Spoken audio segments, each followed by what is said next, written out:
Thank you God, मैं एक powerful, peaceful और डिवाइन सोल हूँ। थैंक यू गॉड, मैं हर किसी को उसके संस्कारों के साथ प्रेम पूर्वक स्वीकार करती हूँ।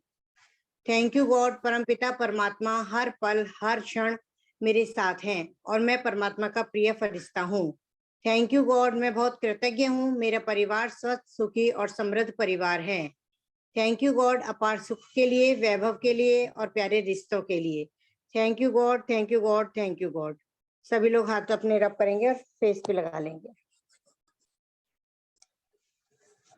Thank you sir, thank you very much. धन्यवाद, बहुत ही अच्छी प्रार्थना आपने कराई। तो आज हम 7वें अध्याय का डिटेल विश्लेषण अरोड़ा सर से सुनने वाले हैं और इसके लिए मैं इनवाइट करूंगा बीके गोयल सर को आए और सह सम्मान अरोड़ा साहब को इनवाइट करें। अरोड़ा साहब नमस्कार, राधे राधे। अरोड़ा साहब मेरी आवाज सुन रहे हैं? सर को अनम्यूट करना पड़ेगा। हेलो हेलो, आपकी आवाज आ रही है पापा।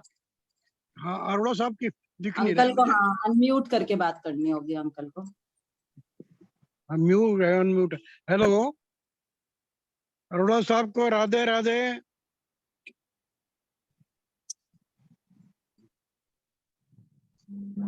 हेलो अंकल आपकी, अरोड़ा अंकल आपकी स्क्रीन पे एक माइक का जो नीचे नीचे आप देखेंगे तो एक माइक का जो है वो साइन आ रहा है, उस पे लाल रंग का ऐसा तिरछा निशान है, आप उसको जस्ट करिए। हाँ जी, हाँ जी अरोड़ा साहब, राधे राधे। राधे राधे।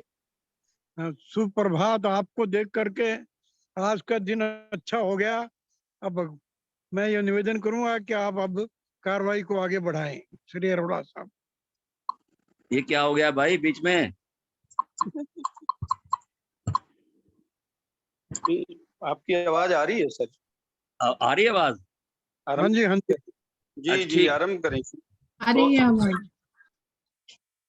ये आवाज के ऊपर के चला गया इन्हें।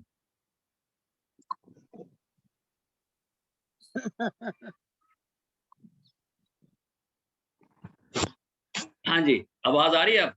हाँ जी हाँ जी हाँ जी आ रही है सर, आ रही है। राधे राधे, जय श्री राधे, जय श्री राधे। देवा पुरुषा पुराण स्वमस्य विश्वस्य परम निधान वेत्तासि वेद्यं च परम च धाम त्वया तत्त्वेषमनन्तरूपो वायुर्यमो अग्निवरुणः शशाङ्कः प्रजापतिस्त्वं परपितामहश्च नमो नमस्ते सुसहस्तित्वा पुनश्च भूयो अपि नमो। जय श्री राधे। सभी साथियों को जय श्री राधे, जय श्री राधे, जय श्री राधे। आज हम 7वें अध्याय में प्रवेश करने जा रहे हैं। जो पहले 6 अध्याय थे वहां पर जीवात्मा की चर्चा थी। आज 7वें से 12वें तक परमात्मा की चर्चा है, अर्थात भगवान की चर्चा है। तो पहले हमने अपने बारे में जाना, अब हम ठाकुर के बारे में कुछ जानने का प्रयास करेंगे और ठाकुर के मुखारविंद से ही जाने का प्रयास करेंगे। जो 7वां अध्याय है इसमें केवल 30 श्लोक हैं और इसमें 5 प्रकरण हैं। 1 से 7 तक विज्ञान सहित ज्ञान का विषय है और उसके बाद 8 से 12 तक भगवान का ही वर्णन है, परंतु कारण रूप से, अर्थात 12-17 विभूतियां हैं, उनके पीछे कौन है, कारण कौन है, वो ठाकुर ही हैं। और उसके बाद 13 से 19 तक अर्थात आसुरी भाव के लोग जो हैं या सज्जन व्यक्ति हैं, उनके क्या लक्षण होते हैं उसके बारे में चर्चा करेंगे। उसके बाद 20 और 23 के बीच में देवताओं का के पीछे हम उनकी उपासना करते हैं, क्यों करते हैं, किस लिए करते हैं, क्या वो ठीक है या नहीं ठीक है। और लास्ट में 24 से 30 तक ठाकुर का जो स्वरूप है, उसका जो प्रभाव है, उसको जानने का प्रयास करेंगे। और जो जान लेते हैं, ठाकुर ने उनकी प्रशंसा की है, और जो नहीं जानते हैं उनकी निंदा भी की गई है यहाँ पर। तो हम शुरू करते हैं पहले से ही श्री भगवान वाच मैया सक्त मना पार्थ योगम युंजन मदाश्रया संशयम समग्रम माम यथा ज्ञासति तत्सुणु। ठाकुर अपने बुखार बिंद से कह रहे हैं कि तू जिस प्रकार से मेरे समग्र रूप को, ये जो शब्द है ये विचारणीय है, समग्र रूप क्या है, अर्थात ठाकुर के सिवाय इसमें जो दिखाई दे रहा है या दिखाई नहीं दे रहा है, उन सब का मूल कारण ठाकुर ही है। उसके सिवाय कहीं कुछ है ही नहीं। यह समग्र रूप, प्रकृति भी उन्हीं की, जीव भी उन्हीं का, आत्मा भी उन्हीं की, परमात्मा भी वही, अर्थात बहुत एक ही तत्व है जो भिन्न भिन्न रूपों में कार्य कर रहा है। उन्हीं का प्रभाव है, उन्हीं की लीला है, उन्हीं का स्वरूप है। अर्थात जो हमें दिखाई दे रहा है ये ठाकुर का स्वरूप है, और संसार में जो हो रहा है ये उनकी लीला है, ये है उसका समग्र रूप। तो ठाकुर क्या कहते हैं, यदि तुम मेरे समग्र रूप को जानना चाहता है तो एक काम तुझे सबसे पहला करना पड़ेगा, मैया सक्त मना पार्थ, अपने मन को मेरे में असक्त करना पड़ेगा। वो क्यों कह रहे हैं कि अपने मन को मेरे में लगाओ, असक्त करो। इसका मतलब है कि आज से पहले हमारा मन भगवान में नहीं है लगा हुआ, संसार में लगा हुआ है, संसार के भोगों में लगा हुआ है, संसार की मान और प्रतिष्ठा में लगा हुआ है, संसार के संबंधों में लगा हुआ है, संसार के पदार्थों और वस्तुओं में लगा रहा है। ठाकुर कहते हैं वहां से हटाकर तू अपने मन को मेरे में लगा, क्योंकि जब तक तूने आज तक संसार में अपने मन को लगाया उसका नेट रिजल्ट तेरे सामने है। तू कभी भी अभी आज तक भी शांत नहीं हो पाया, हमेशा अशांत रहता है। कभी सुख होता है, कभी दुख होता है, तो सुख और दुख के झूले में और विषमता के झूले में झूल रहा है। नहीं, तेरा ये स्वरूप नहीं है। तुझे तो सम होकर अपने स्वरूप में स्थित होकर संसार में रहना है और सम होकर ही सारे कार्य करने हैं।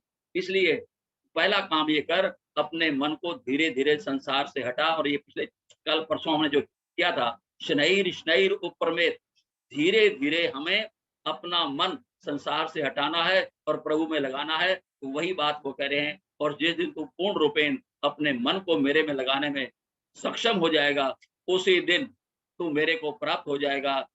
यथा ज्ञास्यसि तत्सुणु, ये कैसे होगा, ये मैं तुम्हें सुनाता हूँ, बता रहा हूँ। और ठाकुर क्या कह रहे हैं, ज्ञानम ते अहम सविज्ञानम वक्ष्यामि अशेषता, अर्थात इस ज्ञान को मैं विज्ञान के सहित, असली चीज ये है, इस चैप्टर का नाम ही है ज्ञान विज्ञान योग। अर्थात हम जानते तो हैं परंतु वो हमारे अभी तक आचरण में क्यों नहीं आ रहा है। ठाकुर कहते हैं इसको मैं वक्ष्यामि, अर्थात अच्छी प्रकार से समझाकर पूर्ण रूपेण कहूंगा। और उसका फिर रिजल्ट क्या निकलेगा, यद ज्ञात्वा नेह भूयो, फिर उसको जानने के पश्चात, अर्थात जब तू ज्ञान और विज्ञान से परिचय हो जाएगा तेरा, तो रिजल्ट क्या होगा, भूयो अन्यो, फिर तुझे कुछ जानना शेष नहीं रहेगा। बहुत कम लोग हैं इस संसार में जो मुझको तत्व से जान पाते हैं। और इसी की चर्चा उन्होंने तीसरे अध्याय में की है। मनुष्या नाम सहस्त्रेषु, अर्थात हजारों मनुष्यों में से कोई एक होता है जिसके मन में अपने कल्याण की इच्छा, अर्थात मेरे को जानने का भाव पैदा होता है। और जिनके मन में भाव होता है वो चलते चलते मेरी प्राप्ति कर लेते हैं। प्राप्ति तो कर लेते हैं, अपने स्वरूप को तो जान लेते हैं, परंतु मैं समग्र रूप क्या है, मेरा तत्व रूप क्या है, उसमें को क्या करते हैं, उन हजारों व्यक्तियों में से जिनके मन में कल्याण की इच्छा हुई है और वो इस मार्ग पर चल भी रहे हैं, मेरे अपने आप को उन्होंने जान भी दिया है, परंतु उन्होंने मेरे को तत्व से अर्थात समग्र रूप से नहीं जाना है। अर्थात उन हजारों में से कोई एक मुझे तत्व से अर्थात समग्र रूप से अर्थात ज्ञान विज्ञान रूप से जान लेता है। अर्थात कहने का मतलब क्या है, इन हजार को 2 बार हम लगाएं तो अर्थात 1 करोड़ व्यक्तियों में से एक ही व्यक्ति होता है जो क्या करता है, मुझे तत्व से जान लेता है। अर्थात उसके दिमाग में ये बात बैठ जाती है कि जो कुछ भी दिखाई दे रहा है ये मेरा ठाकुर का रूप है और जो हो रहा है वो मेरे ठाकुर की कृपा से ही हो रहा है, अर्थात उसमें मेरा कोई योगदान नहीं है।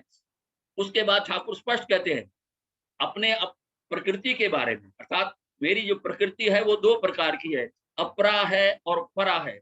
अपरा मैंने जड़ प्रकृति है, परा मैंने चेतन प्रकृति है। जो अपरा प्रकृति है उसका वर्णन 4थे श्लोक में किया गया है। भूमि रापो अनल वायु खम मन बुद्धि एवचा अहंकारम इति में भिन्ना प्रकृति अष्टधा, अर्थात जो मेरी 8 प्रकार की अपरा प्रकृति है उसमें 5 तत्व हैं, भूमि है, जल है, अग्नि है, वायु है, मन है, बुद्धि है, अहंकार है। ये 8 प्रकार की मेरी अपरा प्रकृति है, परंतु है मेरी। वहां ठाकुर ने बड़ा सुंदर शब्द लगाया है, मैं भिन्ना है ये मेरी, परंतु है ये 8 प्रकार की, ये हम समझ लें। और उसके बाद इस प्रकृति से अलग अपरा तु इति अन्याम, इस अपरा प्रकृति से एक मेरी श्रेष्ठ प्रकृति भी है, जिसने इस अपरा प्रकृति को धारण कर रखा है। अर्थात होत है तो वो आत्मा, परंतु जब वो इसके साथ संबंध रखती है तो वो जीव भूता महाबाहो यद्यम धार्यते जगत, अर्थात उस अपरा प्रकृति ने ही, परा प्रकृति ने अर्थात चेतन प्रकृति ने इस जग को धारण कर रखा है। ये बात स्पष्ट आ गई। इसका मतलब क्या है, जो हमारा शरीर है वो अपरा प्रकृति से बना है और इस शरीर को चलाने वाला कौन है, वो परा प्रकृति है। इसके द्वारा वो हमें संदेश देना चाहते हैं कि दोनों प्रकृतियां तुम्हारे पास हैं, एक शरीर के रूप में और एक आत्मा के रूप में। ये आत्मा ही है जिसने आपके शरीर को धारण कर रखा है, अर्थात उसकी सत्ता से आपके शरीर की सारी क्रियाएं हो रही हैं। जब उसके द्वारा हो रही हैं तो तुम ये अहंकार क्यों कर लेते हो कि मैं कर रहा हूं। अर्थात इस मैं पने को, इस तथ्य को जानने के बाद हमें मैं पने को हमेशा के लिए निकाल देना चाहिए। और उसके बाद ठाकुर ने क्या कहा है, जितने जीव हैं इस संसार के अंदर, ये सब की उत्पत्ति कैसे हुई है, इन दोनों योनियों, इन दोनों प्रकृतियों के संयोग से, अर्थात अपरा और परा के संयोग से। बड़ा स्पष्ट लिखा है, एतत् योनि भूतानि सर्वाणि उपधारया, अर्थात जितने जीव भूत हैं, अर्थात जिनमें प्राण हैं, सब इन दोनों प्रकृतियों से मिलकर बने, अर्थात इनकी प्रकृति हुई है। परंतु इन दोनों का जो महाकारण है वो मैं हूं। वो कैसे स्पष्ट होता है, अहम कृष्णस्य जगता प्रभुआ प्रलय तथा, अर्थात इस संसार की उत्पत्ति और प्रलय का और स्थिति का महाकारण मैं हूं। अर्थात ये दोनों प्रकृतियां मेरी हैं और मैं इन दोनों प्रकृतियों के द्वारा ही ये सारे संसार को चलाता हूं। और उसके बाद उन्होंने सार रूप में ये श्लोक कह दिया, मत्ता परतरम नान्यत किंचित अस्ति धनंजय। ये है ठाकुर के असली रूप को जानने का सीधा सा श्लोक है कि मेरे सिवाय इस संसार में कहीं कुछ है ही नहीं। और कैसे नहीं है, बड़ा सुंदर उदाहरण भी दिया है, एग्जाम्पल भी दिया है, मई सर्वम इदम प्रोतम, अर्थात मैं इस संसार में गुथा हुआ हूं, अर्थात व्यापक हूं। जैसे आपने बर्फ देखी होगी, बर्फ के अंदर स्वाय जल के कुछ नहीं होता है, जल ही जल होता है, परंतु जब वो जल ठंडा हो जाता है तो वो ठोस रूप धारण कर लेता है, वास्तव में होता जल ही है। इसी प्रकार से जो संसार आपको दिखाई दे रहा है, इसके पीछे मैं ही हूं। जैसे सूत की माला में धागा भी सूत का, और जो मणियां होती हैं वो भी सूत की, अर्थात इस प्रकार मणियों की माला में गांठें भी और सूत भी मैं हूं। इसी प्रकार से इस संसार में मेरे सिवाय कहीं कुछ नहीं है। जब हमें ये बात समझ में आ जाएगी कि इस संसार में ठाकुर के सिवाय कहीं कुछ है ही नहीं, तो हमारा अभिमान, हमारा अहंकार कहाँ टिकेगा। और जब अहंकार नहीं टिकेगा, हमें अपनी औकात का, अपनी असलियत का पता चल जाएगा कि इसका महाकारण, चाहे वो शरीर हो, चाहे वो आत्मा हो, ये कौन है, मेरा ठाकुर ही है। और वो मेरे अंदर बैठकर ही सारे काम कर रहा है। तो मेरे अंदर विनीत भाव, विनम्र भाव अपने आप आता चला जाएगा। जितना मैं उस पर विश्वास करूंगा कि सब कुछ ठाकुर है, उसके सिवाय कुछ है ही नहीं, तो बात बढ़ जाएगी। और फिर इसी बात को वो सिद्ध करने के लिए 8 से 12 श्लोक तक बड़ी स्पष्ट कहते हैं और उदाहरण देते हैं कि ये 17 विभूतियों का वो वर्णन कर रहे हैं। विभूतियां अर्थात जो मेरी हैं, साथ मेरी विशेषताएं हैं। और शुरुआत कहाँ से कर रहे हैं, अर्थात इन सब के पीछे कारण रूप से मैं ही हूँ। पहला उदाहरण दे रहे हैं, रसो हम अपसु कौनते हो। जो जल है उसमें जो रस है, रस का मतलब क्या है, उस जल के अंदर जो प्यास बुझाने की शक्ति है वो भी मेरी ही है। अर्थात जल मेरे से, उसमें जो शक्ति है वो भी मेरी ही है। प्रभास्मि शशि सूर्य हो, और जो आपको ये सूर्य चंद्रमा दिखाई दे रहे हैं, इनका प्रकाश, इनकी रोशनी अपनी नहीं है, ये रोशनी भी मेरी है। अर्थात ये मेरी रोशनी से ही, मेरी चांदनी से ही, मेरे तेज से ही ये सारे काम कर रहे हैं। प्रणव सर्व वेदेशु, और जितने वेद हैं चारों, उन सब में जो प्रणव है अर्थात ओम है, ओंकार है, वो मैं ही हूँ। और सबसे पहले मैंने ये शब्द मेरे से निकला है और उसी से गायत्री निकली है, उसी से वेद निकले हैं। तो कहने का मतलब क्या है कि मैं प्रणव रूप में सभी वेदों में विद्यमान हूँ। शब्द खे अर्थात आकाश में जो शब्द है, शब्द आकाश का एक गुण होता है शब्द, वो शब्द क्या है, वो भी मैं हूँ। पौरुषम निषु, और जो ये पुरुष हैं उसमें जो पुरुषत्व है अर्थात सामर्थ्य है, जितने पुरुष हैं, स्त्री हैं, पुरुष हैं, सब उनके अंदर पुरुषत्व वो भी मेरा है, अर्थात काम करने की शक्ति मेरी है। उसके बाद कहते हैं पुण्यो गंधा पृथ्वीयाम च, और पृथ्वी में जो गंध है, सुगंध है, ये भी मेरी है। और साथ पुण्य क्यों लगाया है? पुण्य इसलिए लगाया है कि ये तन्मात्रा है, अर्थात जो पृथ्वी है वो किससे निकली है? तन मात्रा से, और तन मात्रा किससे निकली है? मेरी है। और जब मैं पवित्र हूँ तो ये पृथ्वी भी पवित्र है। इसको अपवित्र करने वाले हम लोग हैं और कोई नहीं है। तेजास्मि भवावसौ, और अग्नि में जो तेज है, अर्थात अग्नि की दो शक्तियां होती हैं, एक प्रकाश का शक्ति और एक जलाने की शक्ति, ये दोनों शक्तियां मेरे से ही हैं। उसके बाद जीवनम सर्वभूतेषु, जब ये सेंटेंस हमारे दिमाग में बैठ जाता है कि जितने जीव हैं उनमें जो जीवन है वो भी मैं हूँ, अर्थात हम कब तक जीवित रहते हैं?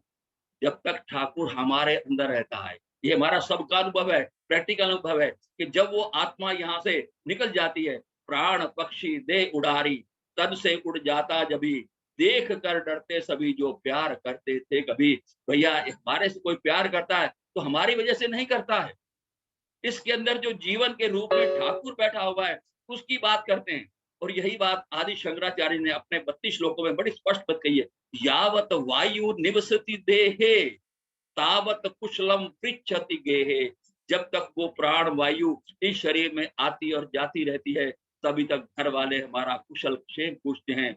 और जब वो निकल जाती है तो अगली लाइन कही है, भार्या विभ्रति तस्मिन् काये, वो पत्नी जो इस पति के साथ, शरीर के साथ हमेशा रहती है, जैसे ही वो आत्मा यहाँ से बाहर निकल जाती है, प्राण फेरू उड़ जाते हैं, उसी समय वो पत्नी भी उस शरीर से डरने लग जाती है। भार्या विभ्रति तस्मिन् काये, उसी काया को देखकर उड़ जाती है। इसका मतलब महत्व किसका है?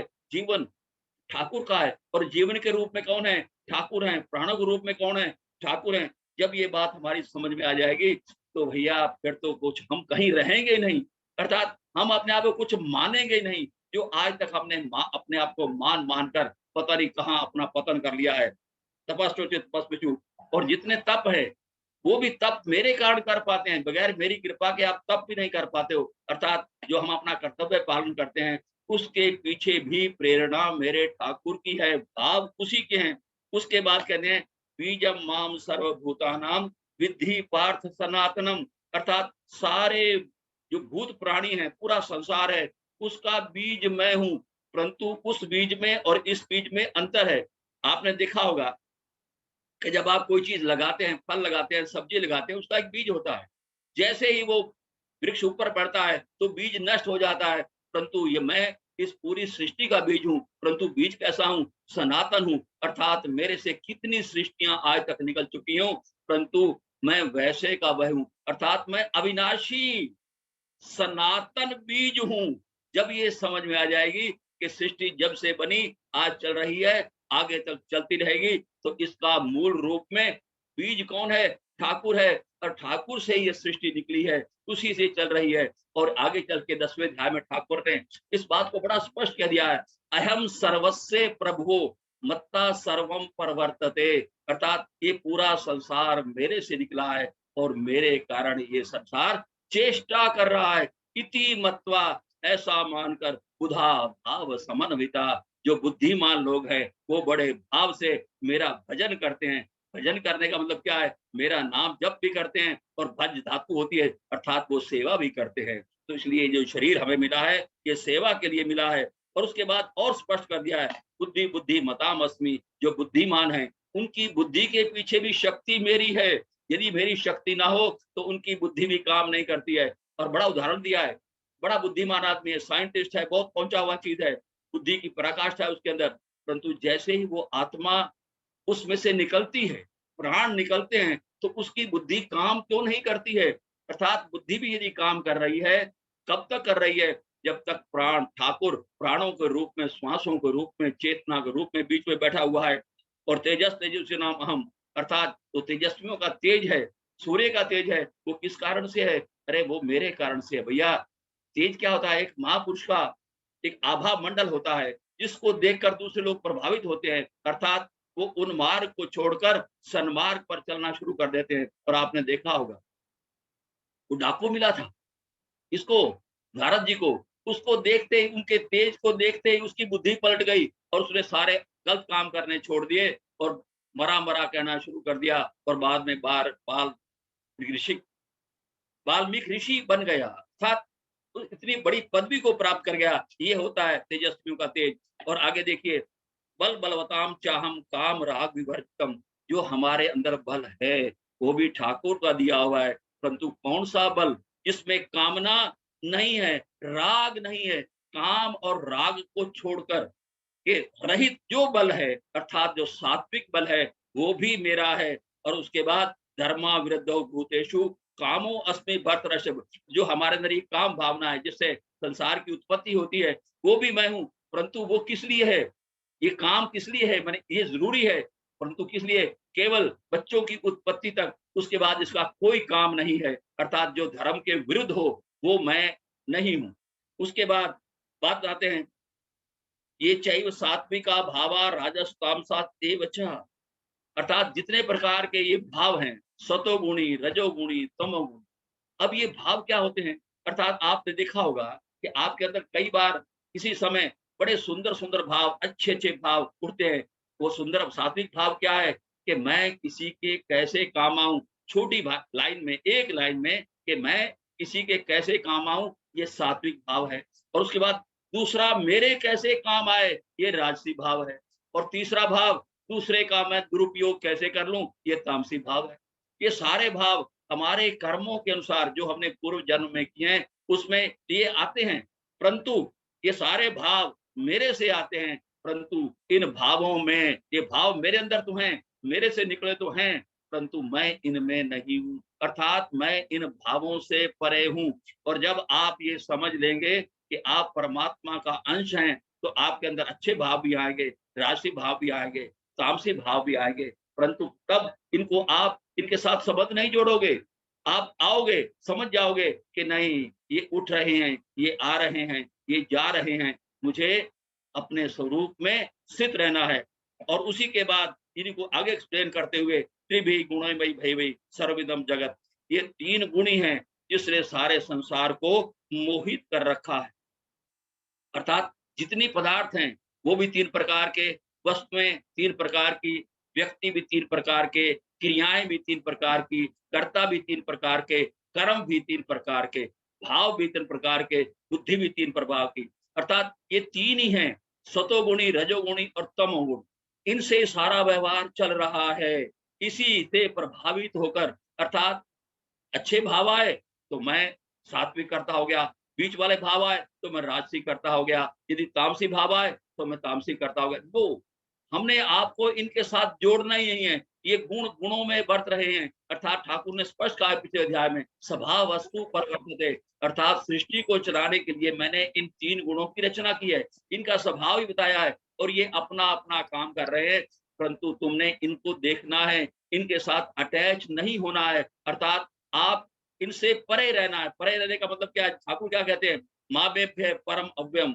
ये लोग इसके साथ क्यों जुड़ जाते हैं, अर्थात मेरी माया में क्यों फंस जाते हैं? क्योंकि वो मेरे अज और अविनाशी रूप को नहीं समझ पाते हैं, कि जो अज और अविनाशी रूप है वो हमारे कल्याण के लिए अजन्मा होते हुए भी जन्म लेता है, अर्थात अवतार लेता है, यहाँ पर आता है ताकि हमें उन मार्ग से हटाकर सन्मार्ग की ओर चला सके, अर्थात हमारी शांति दे सके और अशांति को भंग कर सके, हमारे विकारों का नाश करके हमारे अंदर सद्गुण प्रदान कर सके। तो इसलिए वो क्या कहते हैं, अगला बड़े स्पष्ट श्लोक है और सारी दुनिया इससे वाकिफ है, देवी हेशा गुणमयी मम माया दुरत्या। अब ठाकुर अपनी माया के बारे में बता रहे हैं कि मेरी माया कैसी है। देवी अर्थात मेरी है, ऐशा ये जो गुणमयी है, परंतु 3 गुणों वाली है, परंतु है ये बड़ी खतरनाक, ये फंसाती है। 3 गुणों वाली है, सतोगुण, रजोगुण और तमोगुण वाली, परंतु तीनों ये बांधने वाले हैं।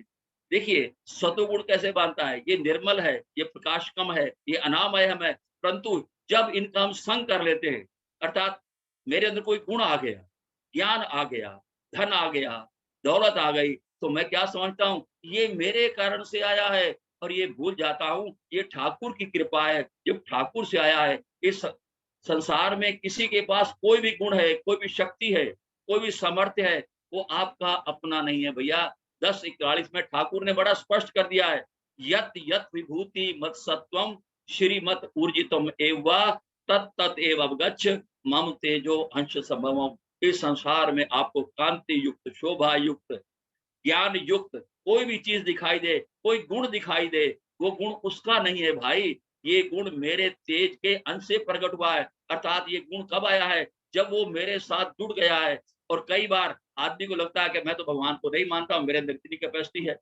जैसे ही वो करता है तो वो गुण उसके साथ नहीं रखता है, वो टिकता नहीं है, वो गुण अवगुण में बदल जाता है। अर्थात एक साइंटिस्ट है, वो अच्छी काम कर रहा है, परंतु जैसे कहता है मैं कर रहा हूँ, तो फिर वो अच्छे कर्मों को छोड़कर वो एटम बम बनाने की तरफ सोचता है। और एटम बम का रिजल्ट क्या निकलता है, संसार को नष्ट करता है। और उसको नष्ट करने के कारण, ये गलत भाव होने के कारण, वो आदमी जिसने ये बनाया वो स्वयं भी नष्ट हो जाता है। अर्थात वो निम्न योनियों में चला जाता है। तो इसलिए कहते हैं इससे बचने का एक ही रास्ता है भैया, माम एव ये प्रपद्यन्ते माया में ताम तरन्ते।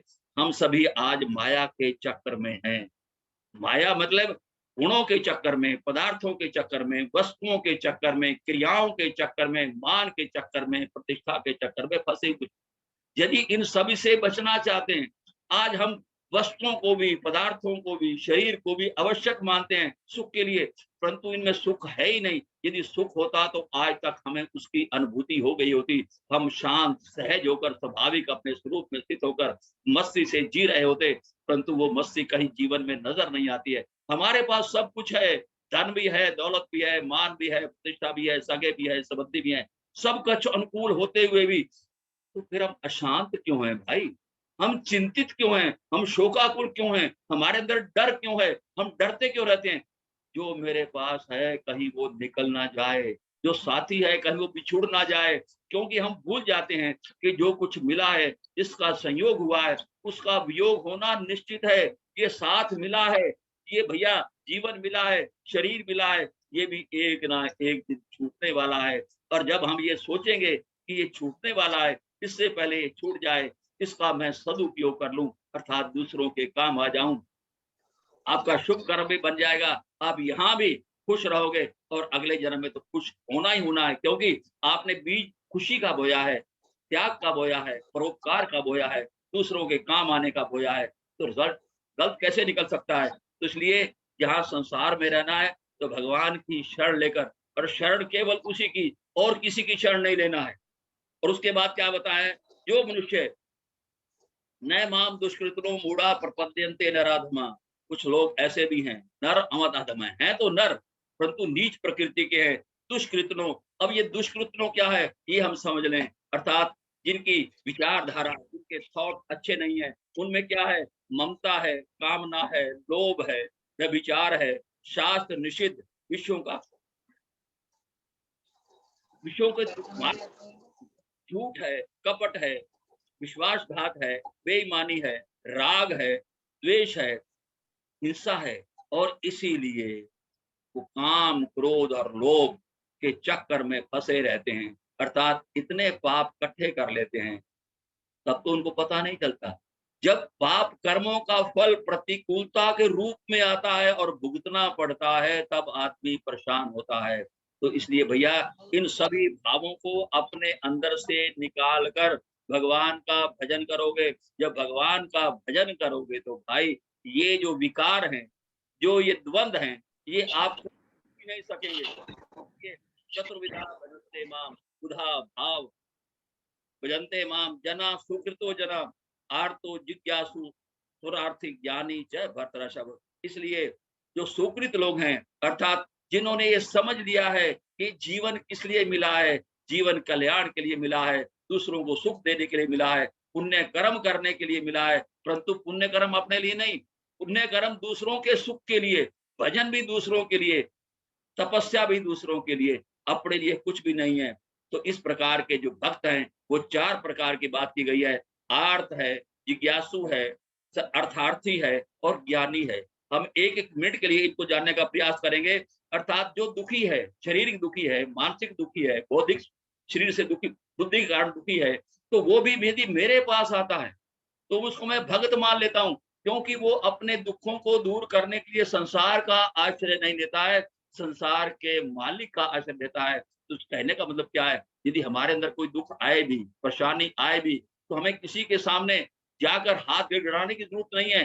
ठाकुर से कहे, ये ठाकुर दुख आ गया है, आया मेरे अपने कर्मों के कारण है, परंतु मैं उसको अब सहन करने में असमर्थ हूँ। तो आप कृपा कीजिए, जब आप ठाकुर के सामने गिड़गिड़ाएंगे, रोएंगे, अपनी असमर्थता को ज्ञापित करेंगे, तो निश्चित रूप से वो दुख दुख नहीं रहेगा, वो दुख सुख में बदलने में देरी नहीं करेगा। उसके बाद जिज्ञासु, जिज्ञासु वो होता है जिसके अंदर कल्याण की जिज्ञासा पैदा हो जाती है कि ये मानव शरीर मुझे क्यों मिला है। मानव शरीर भोग के लिए नहीं मिला है भैया, ये तपस्या के लिए मिला है, ये लेने के लिए नहीं, ये देने के लिए मिला है। और उसके बाद अर्थार्थी, यदि आपको धन भी चाहिए, कामनाओं की पूर्ति भी चाहिए, ठाकुर कहते हैं मेरे पास आओ। आपको मालूम होगा कि विभीषण जब वो ठाकुर के यहाँ गया तो वो किस लिए था, क्योंकि उसके मन में थी कि मैं भी लंका का राजा बन जाऊं। परंतु जब ठाकुर को देखा तो उसके मन में भाव आया कि नहीं ठाकुर, अब वो इच्छा भी खत्म हो गई है। आपके आपके को देखते ही जो भावना थी, जो कामना थी, वो नष्ट हो गई है। ठाकुर ने कहा नहीं, ये मेरा सिद्धांत है कि जो जिसके अंदर सूक्ष्म कामना भी होती है, तो उस कामना को मैं पहले पूरी करता हूँ, बाद में अपनी शरण में लेता हूँ। तो उन्होंने आते ही लंकेश कहकर समुद्र का जल मंगाकर उसी समय उसका राज्य अभिषेक कर दिया। तो उसने कहा अब तो मेरे मन में कोई इच्छा ही नहीं। मैं मानता हूँ अब इच्छा नहीं है, आपकी सारी कामनाएं बह गई हैं, परंतु आपके मन में भाव तो था ना। यदि कामना का भाव भी है, अर्थ का भाव भी है, वो भी ठाकुर की पूर्ति होगी। और उसके बाद ठाकुर अपना भजन भी देंगे। और उसने मांगा है कि मुझे वो भक्ति दीजिए जो शिव के पास है, मैं वो भक्ति चाहता हूँ, अर्थात मैं अपना कल्याण करना चाहता हूँ। और उसके बाद है ज्ञानी। ज्ञानी वो होता है जो अपने स्वरूप को समझ लेता है, वो मान लेता है कि मैं भगवान का अंश हूँ और उसके सिवाय मेरी कोई औकात नहीं है, मेरा कोई एग्जिस्टेंस नहीं है, मेरी कोई इंडिपेंडेंट सत्ता नहीं है, मैं तो उनके कारण से हूँ। और वो हमेशा भगवान से जुड़कर रहता है। और इसमें ठाकुर कह रहे हैं कि जितने भी प्रकार के भक्त हैं, इन सब में से ज्ञानी भक्त, और वो कौन सा दो शब्द लगाए हैं, ज्ञानी और भक्त। ज्ञानी भी है परंतु मेरी भजना भी करता है, अर्थात मेरी शरण में भी आता है, मुझे सब कुछ मानता है। अर्थात क्योंकि वो जो ज्ञानी है वो मुझे प्रिय है और मैं उसको प्रिय हूँ, अर्थात ज्ञानी सबसे अधिक प्यार मेरे को करता है, इसलिए मैं भी सबसे अधिक प्यार ऐसे ज्ञानी और भक्त को करता हूँ। और आगे ठाकुर ने कितनी सुंदर बात कही है कि जो चारों प्रकार के भक्त हैं सारे उदार हैं। ये भाषा ठाकुर ही बोल सकते हैं कि वो क्योंकि मेरे पास आए हैं, उन्होंने मेरा आश्रय लिया है, मेरे को छोड़कर वो संसार में भटक नहीं रहे हैं। परंतु ज्ञानी तो मेरी आत्मा है, अर्थात ज्ञानी में और मेरे में कोई अंतर नहीं है। ज्ञानी वो है जो ये पहचान लेता है कि मैं शरीर नहीं हूँ, शरीर मेरा नहीं है, मैं तो शुद्ध चेतन आत्मा हूँ और परमात्मा का सनातन अंश हूँ। जब इस प्रकार से वो रहता है तो वो हमेशा उसकी उत्तम गति उसे मिलती है। अगली बार ठाकुर कह रहे हैं कि बहुत जन्मों के अंत के जन्म में आदमी को ये ज्ञान हो जाता है। क्या ज्ञान हो जाता है? वासुदेव सर्वम इति, सब कुछ वासुदेव ही है। सा महात्मा सो दुर्लभा, जो महात्मा इस तथ्य को स्वीकार कर लेता है, जान लेता है, अर्थात उसके आचरण में आ जाता है, उसे ठाकुर के सिवाय, वासुदेव के सिवाय कुछ दिखाई नहीं देता है। उसे जहां भी देखता है, उसकी दृष्टि जहां भी जाती है, उसे किसकी कौन नजर आता है? ठाकुर ही नजर आता है कि ठाकुर ही विभिन्न रूप धारण करके मेरे सामने आया हुआ है, ठाकुर ही व्यवहार कर रहा है। ऐसा महात्मा दुर्लभ है। अब देखिए, ठाकुर अपने आप को तो सुलभ कह रहे हैं, कहाँ कह रहे हैं? अनन्य चेता सत्तम जो माम समर्ति नित्यशा तस्या हम सुलभा पार्थ नित्य युक्त से योगिना। जो आदमी मेरे को अनन्य मन से मेरा चिंतन करता है, भजन करता है, कीर्तन, उसके लिए मैं सुलभ हूँ। परंतु ऐसा महात्मा मिलना दुर्लभ है जो वासुदेव सर्वम को पहचान लेता है। तो कहने का मतलब है हमें भैया वो महात्मा बनना है। महात्मा बनने का मतलब क्या है कि हमें सब जगह वही नजर आए, उसके सिवाय कहीं नजर ही नहीं आए। अब अगला प्रसंग स्टार्ट होता है देवताओं का, कि हम भगवान को छोड़कर अन्य देवताओं की पूजा क्यों करते हैं। सीधा उसका एक ही कारण है, यदि एक शब्द में दिमाग में बिठाना हो तो हम कामनाओं की पूर्ति करना चाहते हैं। अब बताइए, क्या कामना करने से उनकी पूर्ति हो जाती है? इच्छा करने से पूर्ति हो जाती है? मिलना तो वही है जो हमने बोया है।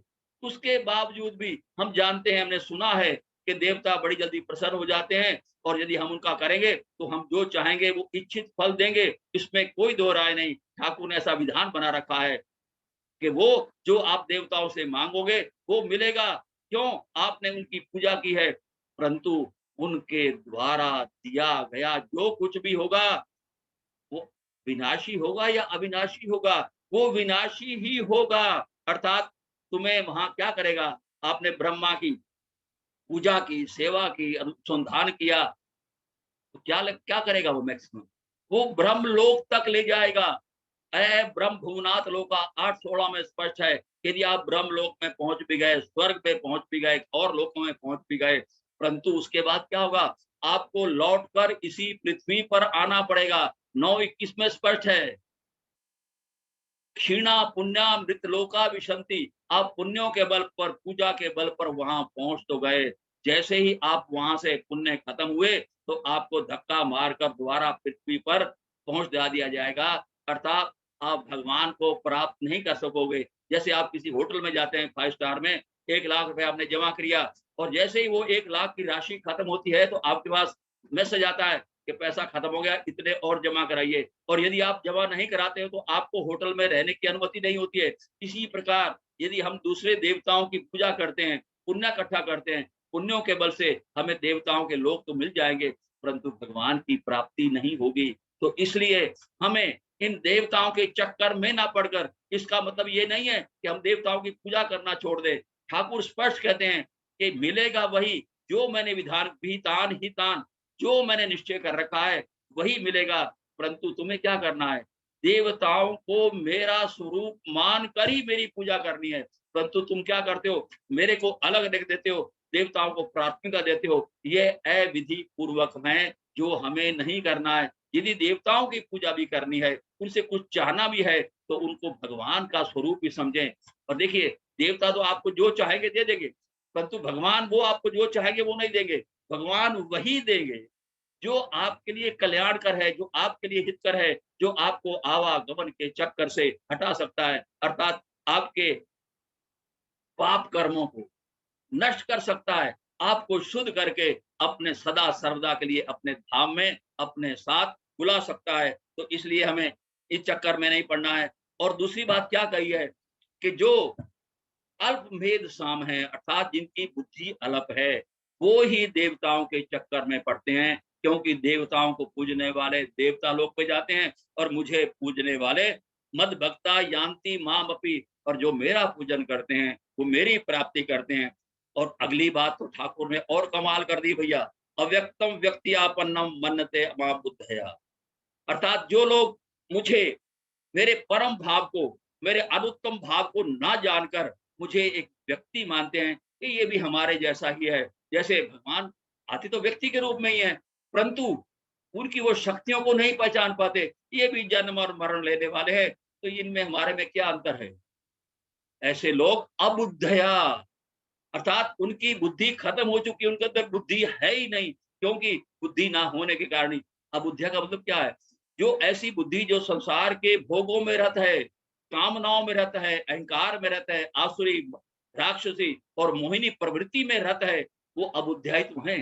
बताइए, क्या धन कर ली, इकट्ठा कर लिया, पाप इकट्ठे कर लिए, उसके बाद लोगों को दुख दे देकर परेशान कर दिया, तो साथ में क्या ले जाओगे भाई? यही तो लेके जाओगे जो आपने कमाया है, जो आपने पिया है। और उसका फल क्या मिलने वाला है? जानती अदमाम गतिम, अर्थात आप ऐसा करके कहाँ जा रहे हो? निम्न गतियों में जा रहे हो, जड़ योनियों में जा रहे हो, वृक्ष योनि में जा रहे हो, पशु योनि में, कीट पतंग योनि में जा रहे हो। तो क्या मानव जीवन लेने का फल यही है? ये भूल जाइए भाई। अर्थात मेरे को पहचानिए, अपने आप को पहचानिए, सबसे पहले अपने आप को जानिए। कि मैं शुद्ध चेतन आत्मा हूं और परमात्मा का सनातन अंश हूं, तो मुझे क्या करना है। और अगली बात कह रहे हैं, किसी ने प्रश्न किया कि ठाकुर आप सबके सामने प्रकट क्यों नहीं होते हो।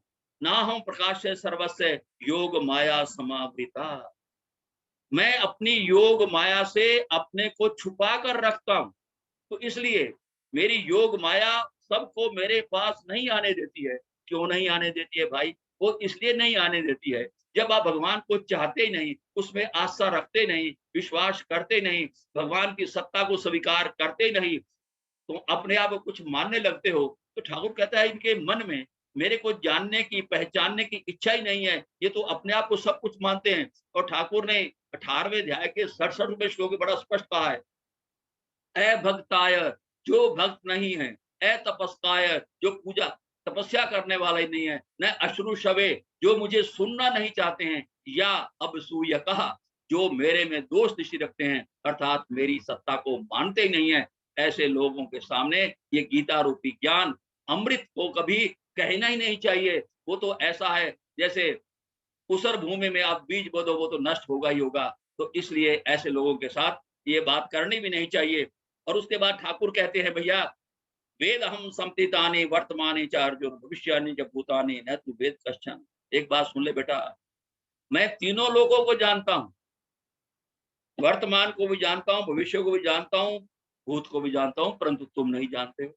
अरे क्यों नहीं जानते हो, जब हम उसके अंश है तो हम क्यों नहीं जान सकते। कहता तू मुझे अपना मानते कब हो, मेरे कहने के अनुसार चलते कब हो, जो मेरा मत है उसके अनुसार चलो, और फिर तुम अपने भूत को, भविष्य को और वर्तमान को ना जानो, कभी हो ही नहीं सकता है। जो आज भी उस ठाकुर को सार सर्व समझता है, सब कुछ उसी को मानता है, संबंध उसी से रखता है, उसके बताए हुए मार्ग पर ही चलता है। ठाकुर का मार्ग क्या है, स्वेद्रम सर्वभूतानां, बाकी सारी चीजें छोड़ जाइए।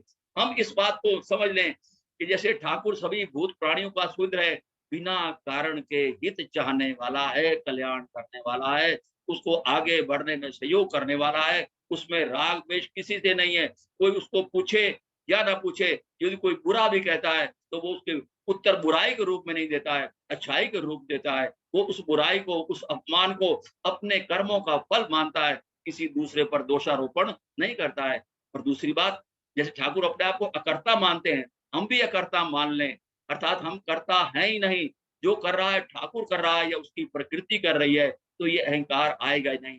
जैसे हमारे अंदर से अहंकार ये निकल जाएगा, उस समय सारी बात बन जाएगी, अर्थात हम ठाकुर के पास बैठकर सभी काम करेंगे। और लास्ट में 27वां, इच्छा द्वेष समुत्थेन द्वंद्व मोहेन भारत सर्वभूतानि समोहम सर्गे यान्ति परन्तप। हमारे अंदर हम भगवान को क्यों नहीं जान पा रहे, अपने स्वरूप में स्थित क्यों नहीं हो पा रहे। इच्छा द्वेष अर्थात राग और द्वेष आज भी हमारे अंदर भरे हुए हैं। हमें कुछ भी कर्म करते हैं इच्छा को लेकर, और राग प्रेम उससे करते हैं जो हमारे काम आता है, जो हमारे अनुकूल है। हम इच्छा और द्वेष को, राग और द्वेष को छोड़कर इन द्वंद्वों से ऊपर नहीं उठ पाते हम, अर्थात द्वंद्वों में ही फंसे हुए हैं। और इसी कारण से हम ठाकुर को नहीं जान पा रहे हैं।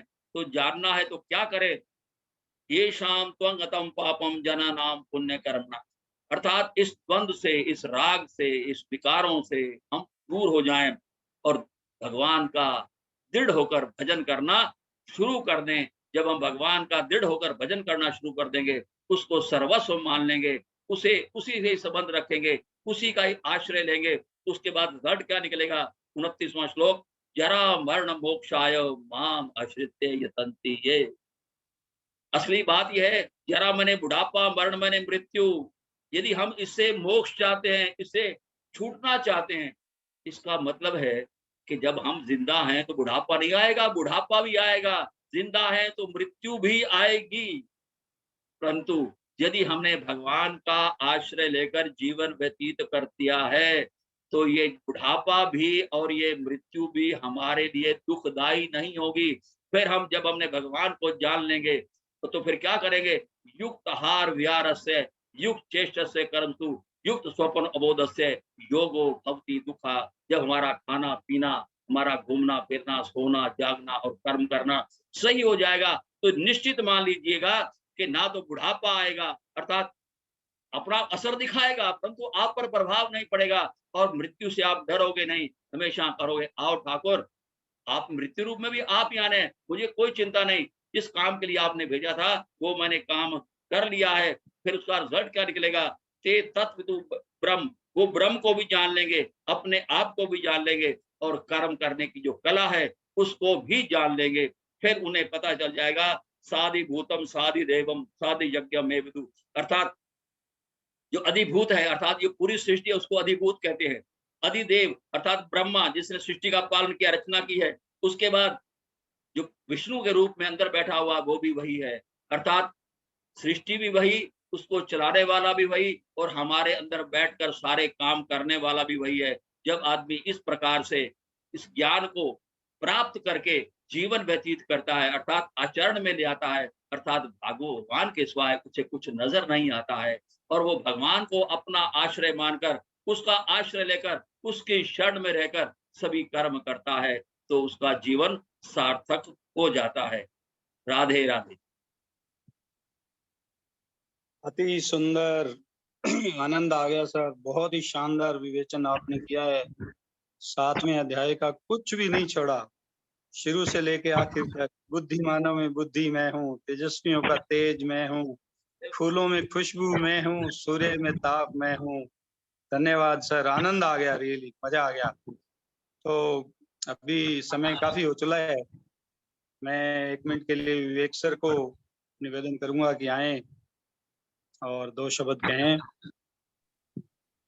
प्रवीण जी, आपको सुनना और रमेश सर को सुनना एकदम ब्लेसिंग है, बहुत ज्यादा अच्छा लगा।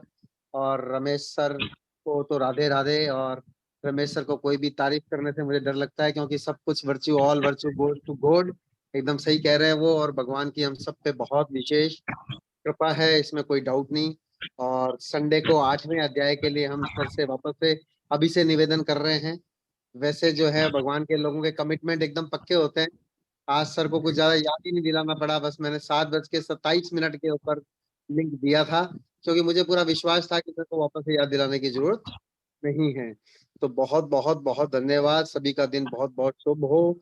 और प्रवीण सर, आप अफर्मेशन के साथ आज की मीटिंग पर विराम लगाते हैं और कल वापस से अपन सब लोग मिलते हैं।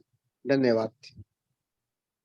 तो आइए अरोड़ा सर को धन्यवाद देते हुए आज के कार्यक्रम को यहीं विश्राम देते हैं और अफर्मेशन करते हैं। सभी अपने अपने हाथ जोड़ें। हे प्रभु, तेरा लाख लाख शुक्र है, हम कितने भाग्यशाली हैं। अरोड़ा सर का सानिध्य भी मिल रहा है, गीता को सुनने का भी मिल रहा है।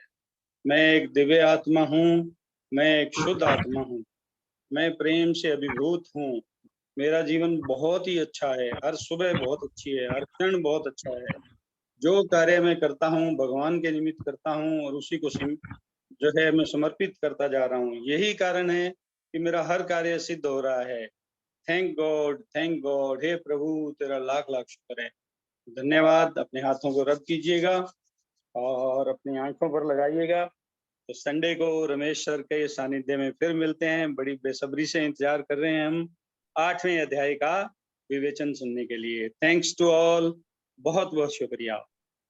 सभी को राधे राधे, जय Shri Krishna. Radhe Thank Radhe, you, thank जय you. श्री कृष्ण। राधे राधे राधे सभी को। Good Okay, habit. everybody. Radhe सभी को, धन्यवाद सभी को। ओ diamond. Good diamond. Thank you sir, good diamond. Radhe, go diamond. Radhe Radhe. Radhe Radhe.